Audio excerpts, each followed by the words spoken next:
few days ago, both Iran and Israel reached an easy ceasefire. Yes, there were more breaches, but for now, both sides seem ready to sheath their swords, at least temporarily, counting their wins and their losses. For the United States, it's a strategic retreat. After Iran's retaliatory, albeit symbolic, missile strikes on US bases in Qatar and Iraq, Washington chooses not to escalate. These attacks were seen as face-saving tactics by the Iranian regime, more optics than outcome. And as for the threat of shutting down the Straits of Hormuz, that would trigger a much broader crisis, not just with the US, but with China, one of Iran's key trading partners. At this weakened point, is a confrontation Tehran isn't willing to risk. But now, as the dust begins to settle, one thing is certain: the power dynamics in the Middle East have shifted, and possibly for good.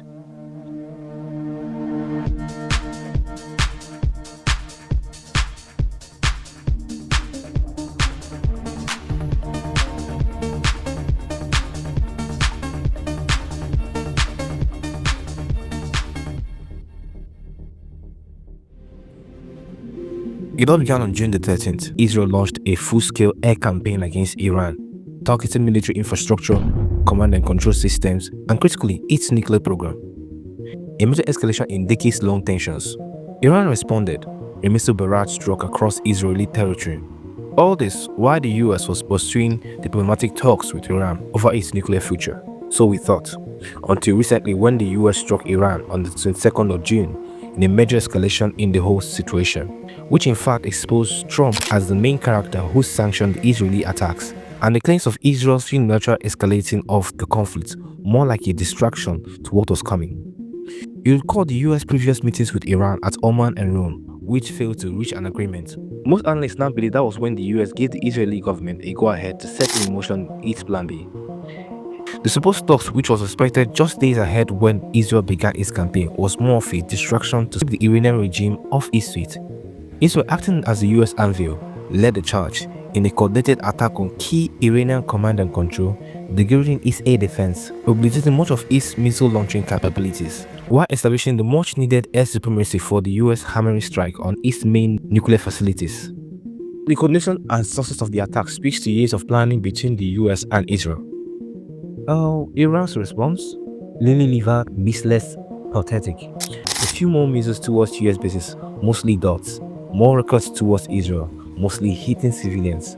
The whole operation has left the Iranian regime weakened, both at home and in the region. Following the ceasefire was a much needed break by all parties involved in the conflict, as it served the interests of none for a prolonged continuation of the conflict. As the dust settles, we begin to see the winner and the losers in this conflict, not just for the belligerents, but other players with interest in the region. Starting with the biggest winners. For the US, particularly the Trump administration, the whole episode is arguably one of, if not his biggest political win since his second term in office. Despite the large operation to an American military engagement in the Middle East, it has been American long-term Middle East objective not to allow Iran acquire a nuclear bomb and to frustrate its nuclear program. The hammer bombing campaigns, whatever the contention over its success might be, it has largely set back Iran's nuclear program to years in its best case scenario for America, or months in its worst case scenario. Some might argue with the leaked intelligence reports that the bombings did little to damage the core of the Fordo nuclear facility, or the claims that the Iranian government had moved its centrifuge away from the facilities days before the attack. And this might in fact give Iran the needed rationale to produce its nuclear bomb in the coming months. However, there are reasons to disagree with these claims. In fact, the claims of moving some of its nuclear assets away from the facility might be part of the Iranian misinformation campaign, at least to calm the locals and put an image of resilience and victory against the American onslaught. Whichever one eventually turns out to be true, at least for now, President Trump will back in his strategic victory. And in the bigger regional context, the US has surely asserted itself as the regional hegemon and sent a very strong message to other local governments hatching plans of going nuclear. All this without putting boots on the ground. For Israel, its immediate objective for this campaign was largely met: destroy the Iranian nuclear program, degrade its ballistic missile program, and weaken its overall influence in the region. However, for Israel, its wish list falls short of bringing about regime change, at least in the immediate development. Iran still remains a threat, and its ambition of destroying the Israeli state still remains with its Islamist regime. But at least for the meantime, Israel has one less formidable foe to worry about, and an even bigger diplomatic opportunity of re-engineering the entire region's security and economic architecture to its advantage, with the Saudi normalization deal looking more likely to break through within this window. I know that it has regarded itself as the region's strongest military power, and also demonstrated its ironclad relationship with the US hasn't diminished one bit. For the Saudis, the events of the past 2 years marked a huge turning point in its Cold War with Iran. Firstly, it saw the undermining of Iranian proxies in the region, with Hamas, Hezbollah, and the Houthi groups, which for a long time served as the Iranian regime's arm wing in the region, expanding its regional shadow. Then this recent exchange with Israel has left Iran far weaker than it has ever been in recent years.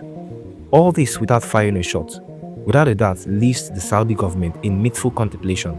Imagine for them.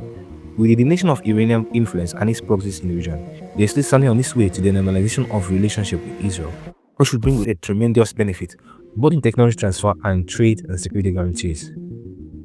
Then for Turkey, despite Ankara's public condemnation of Israel, a weakened Iran is quietly a win. Iran was a rival for influence in Syria, and with Iran on the back foot, Turkey's position is now strengthened.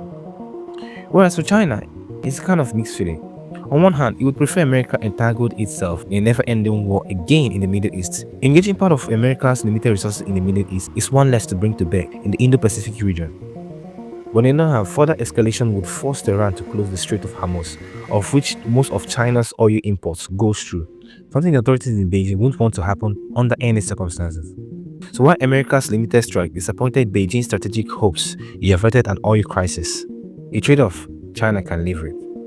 As for the loser-in-chief, Iran, the whole unfolding from the 13th of June was a monumental catastrophe that was already unfolding from October 7 of 2023.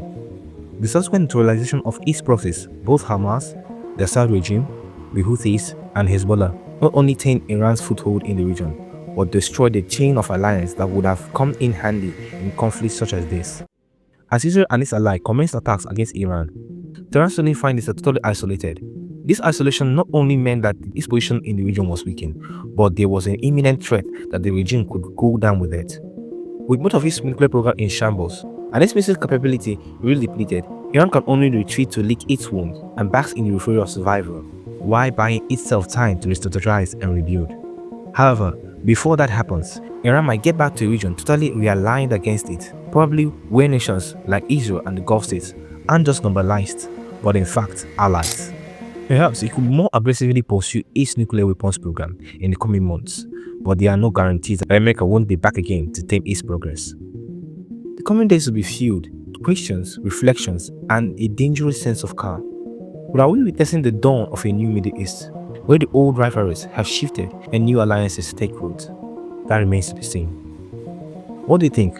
Who are the real winners, and what's next for Iran? Drop your thoughts in the comment below. Don't forget to like, subscribe to support our work, and as always, this is Vista.